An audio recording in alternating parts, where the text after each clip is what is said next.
You're listening to The Money Hour with your host, Tina Mitchell.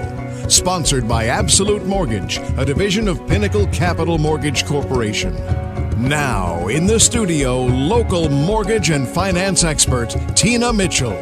Welcome back to the Money Hour with your host and mortgage expert, Tina Mitchell, right here at 1150 AM KKNW, the Saturday, August 6th show. I'm committed to providing you the knowledge needed to be successful in every area regarding your finances. Knowledge is power, and that's what you'll receive from listening to the show.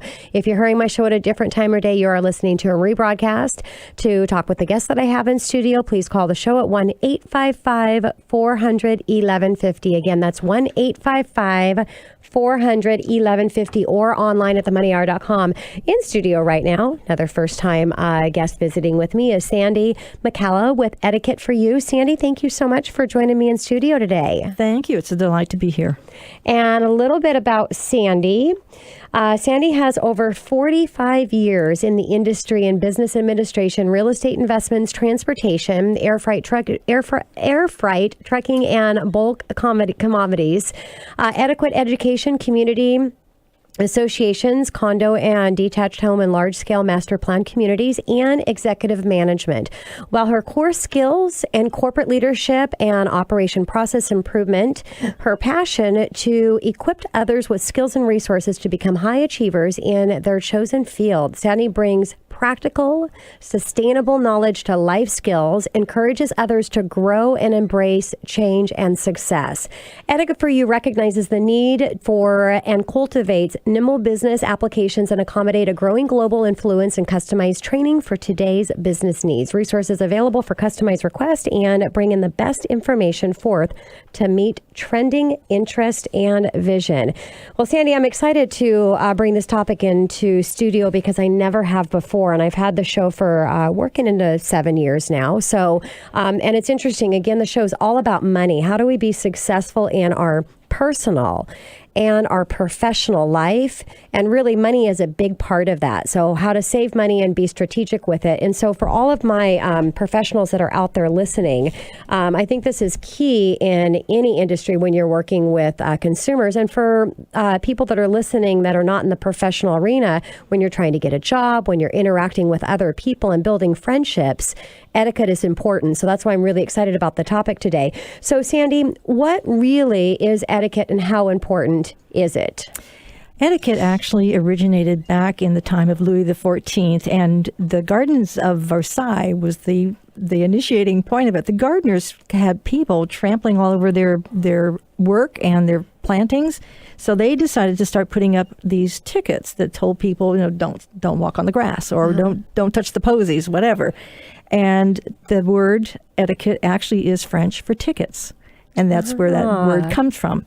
So Louis XIV saw what was happening in the gardens, and he expanded on these tickets and wrote many similar tickets for political figures and the public to follow when approaching and addressing the king, and developed these into social mores for the general populace as well.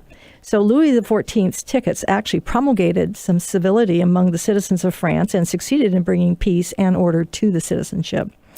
The necessity of it really is, if you're not interacting with other people and you're out there by yourself in the world, there's no need for etiquette. Which I don't know anybody that would, right, Sandi? That's right. Well, there are very few that are doing that. So etiquette really is necessary when we deal with others in any part of our lives. Mm-hmm. It sets up expectations of behavior. It sets up predictability and opens the door for connection with others. It helps to build trust and subsequently to develop relationships.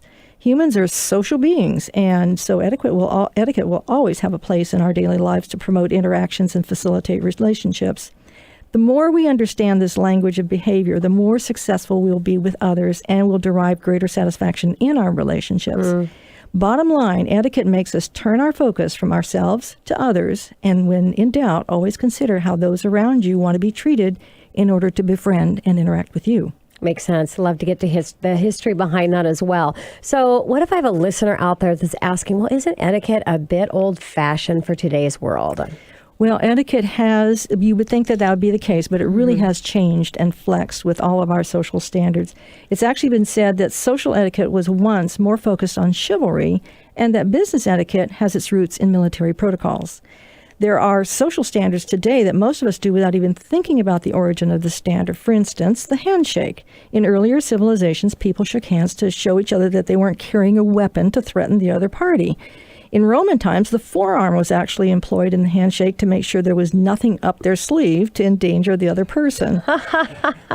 Today, the handshake is really more of an early act of trust that we greet each other and offer friendship. Yeah, and when you talk about the handshake, and this is a whole nother show because we have so many different cultures that are here. And again, whether it's you're in your professional profession or you're trying to connect with somebody on a personal level, each culture has a different way of handshaking. So they do. We'll have to bring in different etiquette, different cultures for another show.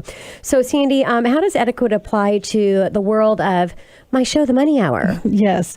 Well, the basic principles still apply because it's people with people interacting with each other, how they treat each other, and that they treat each other with respect, civility in their interactions, and kindness.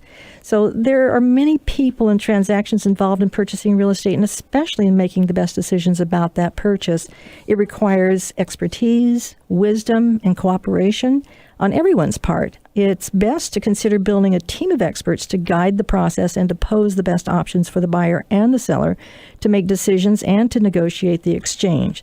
So, establishing trust, getting all the best information available at the time, and navigating through the lending process for the best outcome is critical to success. Because of the complexities of lending and the legal aspects of purchasing real estate and the commitments made by all parties to a successful transfer of property, nerves can easily be frayed before the ink dries. When emotions start running high, I really recommend taking a deep breath, stepping back, calm the process to make sure everyone is on board, all the I's are dotted and the T's are crossed, and saving some of that nervous energy for a celebration at the closing. Boy, you know our industry well, Sandy. Yes, I've been there a little bit. Yeah, so when we talk about etiquette, I mean, we can all go back and remember when we were kids growing up and our parents tried to teach us etiquette and our teachers in the school. So what's different right now than what we learned back so many years ago? Yes, good question. Passing on the knowledge of etiquette has been impacted and diminished by several key factors. Number one, the very busy lives of both parents and children. Secondly, the great amount of information that's available but not necessarily taught or passed on in stories or in schools. And thirdly, gaining social knowledge through the computer, through television and media, rather than through experience of interacting with others. So this has caused our youth to learn from each other more than from those that are more seasoned or just to wing it. So our generations are not socialized the same way they were in the past. There are principles of etiquette that have not been passed on, and it has changed our people skills. Yeah. Just listening to the news alone, civility is in short supply, and human respect is not necessarily the norm. Modeling of good behavior or good deeds is more evident when we have a crisis than as a daily norm. Some would even say courtesy is not that common. Yeah, that's sad, but can be true. So let's talk about technology a little bit. There's a lot of communication that happens through email and text, and that's happening in business, in the business world. So I'm sure there's a lot of etiquettes with that as well. But let's talk about social media and the etiquette standards in that arena. Well, social media has brought in a whole new dimension and a long list of new social rules. We've all experienced situations that border on antisocial behavior when social media is involved, and it can have immediate devastating effects. Everything from offending others to losing one's job to being socially banned to even being imprisoned. Just looking back at recent news headlines, you can see that it accounts for a healthy percentage of news stories. In etiquette classes, we cover everything from cell phones, email, electronic records, to online dating and cyber activities. It's practically a whole new book on social interaction. One of my colleagues, Arden Kleiss of Kleiss Etiquette, has recently referred to this new area as digital diplomacy. I think that may be a good term for it. Yeah. Boy, it sounds like you guys are going through as many changes as we are in the mortgage arena with the disclosure process. So what trends do you see coming up in the future as far as education on etiquette, Sandy? Well, there are several trends that are notable. Number one, businesses that are going to focus on high-level client services and long-term relationships are employing more trainings and expertise to boost their employee engagement and their corporate culture. People who are graduates of higher education are also engaging in classes provided either by their institution or, in some cases, private coaching. Children's classes have reduced in availability. However, I really believe the time is ripe for those to increase. And business coaching options have really boomed. I look to see more occurring through podcasts, webinars with national speakers and specialized topics.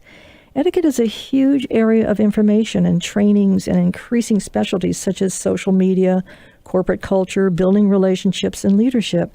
I've seen attempts to provide information through the web, Pinterest, LinkedIn, and Facebook. Generally, these are topical and are not always comprehensive. In some cases, it seems the digital world allows for the airing of pet peeves more than an all-encompassing social practice that fosters friendship and compassion.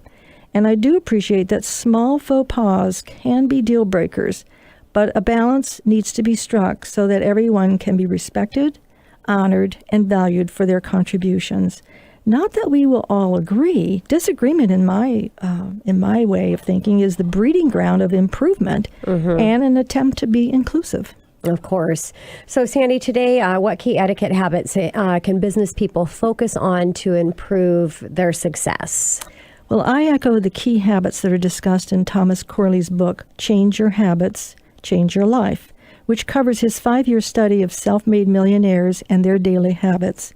The immediate ones to focus on that qualify as rich habits, according to Thomas, are learning how to properly introduce yourself and others, exhibiting proper dining etiquette in social situations, and sending handwritten thank you cards, not emails, but handwritten thank you cards.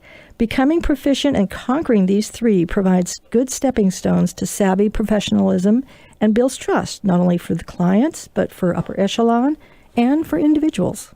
Well, and Sandi, even in handwritten cards, you may not think about when you're writing, be really careful to not be using I, but be using you. Exactly. So there's even etiquette in how you're writing those handwritten cards. Exactly. So, Sandi, it's been discussed that the jobs of the future will pattern more after freelancing and projects-oriented work. So businesses will not be focused on staffing up to the levels that they do today, subsequently providing this type of in-house training. So how does an independent contractor become more informed and experienced on etiquette practices? That's a great question. The best options for independent contractors or any positions that fund their own education, such as real estate agents, will be seeking out and taking extension-type classes that are offered for adult education at local colleges and universities. Also, going online to find local classes being taught through a certified trainer or public speaker will be another option. They're not at this point, a lot of these in the marketplace today. However, I envision that there will be more etiquette instructors getting certified to do these extracurricular trainings as the market grows.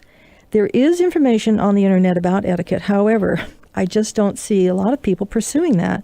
Just reading a book or a website about etiquette practices is not an easy way to learn social skills. And carrying around a book to look up particular etiquette information is not very user-friendly. Generally, or time efficient. Exactly.